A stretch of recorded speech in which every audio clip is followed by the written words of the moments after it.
ಕರವೇ ಅಧ್ಯಕ್ಷರಾಗಿರುವಂತಹ ಪ್ರವೀಣ್ ಶೆಟ್ಟಿ ಅವರು ನಮ್ಮ ಜೊತೆ ಸಂಪರ್ಕದಲ್ಲಿದ್ದಾರೆ. ಸರ್ ನಮಸ್ಕಾರ. ನಮಸ್ಕಾರ.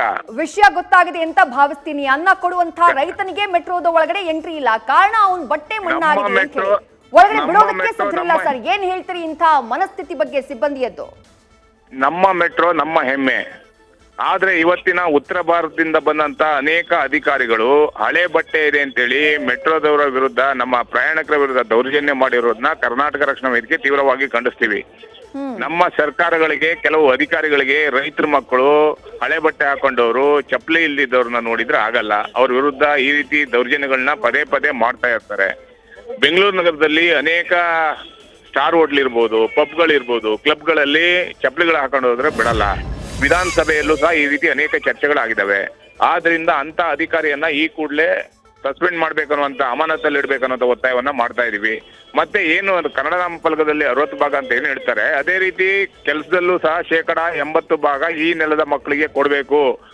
ಅಂತ ಸಂದರ್ಭದಲ್ಲಿ ಈ ನೆಲದ ಕಲ್ಚರು, ಇಲ್ಲಿಯ ಸಂಸ್ಕೃತಿ ಬೇರೆಯವ್ರಿಗೆ ಗೊತ್ತಾಗುತ್ತೆ. ಇಲ್ಲಾಂದ್ರೆ ಏನ್ ಗೊತ್ತಾಗುತ್ತೆ?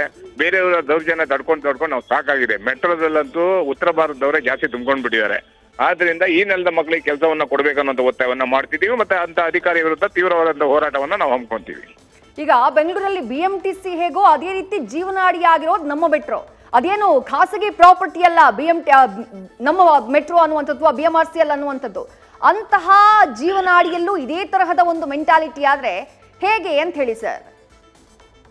ಅದೇ ನಾನು ಹೇಳ್ತಾ ಇದ್ದೀನಿ, ಈ ಅಧಿಕಾರಿಗಳ ದುರ್ವರ್ತನೆಯಿಂದ ಇವತ್ತು ಸರ್ಕಾರ ನಾವು ರೈತರ ಪರ, ಬಡವರ ಪರ, ದಲಿತರ ಪರ ಅಂತೇಳಿ ಬಡಾಯಿ ಕೊಚ್ಕೊಂತಾ ಇದ್ದಾರೆ. ಇಂಥ ಕ್ರಮಗಳು ಆಗದೆ ರೀತಿ, ಬಡವರ ಪರವಾಗಿ ದೌರ್ಜನ್ಯ ಆಗದೆ ರೀತಿ ಸರ್ಕಾರ ನೋಡ್ಕೋಬೇಕನ್ನೋ ಒತ್ತಾಯವನ್ನ ಮಾಡ್ತಾ ಇದೀವಿ.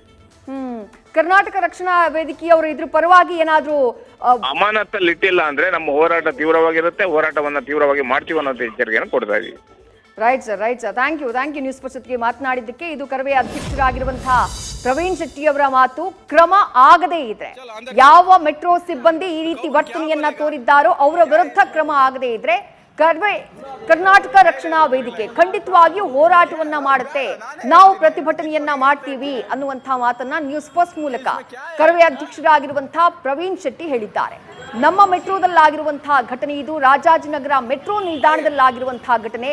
ಟಿಕೆಟ್ ಕೌಂಟರ್ ಒಳಗ್ ತನಕ ಹೋಗೋದಿರ್ಲಿ, ಆ ಮೆಟ್ರೋ ಒಳಭಾಗಕ್ಕೆ ಅವ್ರ ರೈತನಿಗೆ ಅವಕಾಶ ಕೊಟ್ಟಿಲ್ಲ ಒಳಗಡೆ ಬರೋದಕ್ಕೆ.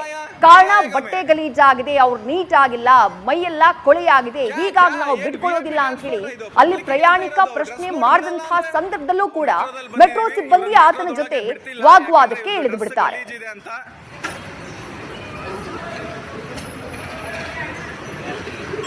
ಬ್ಯಾಗಲ್ಲಿ ಏನಿಲ್ಲ, ಬ್ಯಾಗಲ್ಲಿ ಬಟ್ಟೆಗಳಿದಾವೆ. ಏನಿಲ್ಲ ಸರ್, ಎಲ್ಲ ಸರ್ಚ್ ಮಾಡಿದ್ದಾರೆ. ಡ್ರೆಸ್ ಗಲೀಜಿಲ್ಲ ಅಂತ ಬಿಡ್ತಿಲ್ಲ ಒಳಗೆ. ಅಲ್ಲಿ ಸರ್ ನೋಡಿ ಬಟ್ಟೆ ಇದು. ಅವ್ರು ರೈತರವ್ರು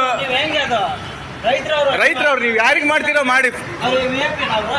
ಅಲ್ಲ, ಇದು ಬೇರೆಯವ್ರಿಗೆ ಅಸಹ್ಯ ಆಗುತ್ತಂತೆ. ಅಲ್ಲ, ಬೇರೆ ಇದು VIP ಟ್ರಾನ್ಸ್ಪೋರ್ಟ್ ಇದು. ಅವ್ರ ಟಿಕೆಟ್ ಇದೆ, ಎಲ್ಲ ಇದೆ ಅವ್ರದ್ದು. ಅವ್ರನ್ನ ಯಾಕೆ ಒಳಗ್ ಬಿಡಲ್ಲ?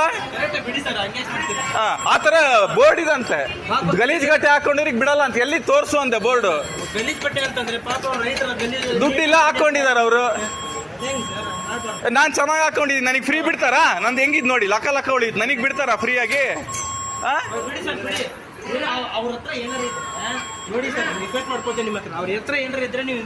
ಏನಾರ ಇದ್ರೆ ತೆಗೆದು ಹೊರಗೆ ಕಳಿಸಿ, ನಾನೇನು ಹೇಳಲ್ಲ. ಮಾರ್ನಿಂಗ್ ಮಾಡಿದ್ದಾರೆ ಸರ್, ಆಗಲ್ಲ ಸರ್. ನ್ಯೂಸ್ ಫಸ್ಟ್ ನಿರ್ಭೀತಿಯಿಂದ ನಿಮ್ಮ ಪರವಾಗಿ.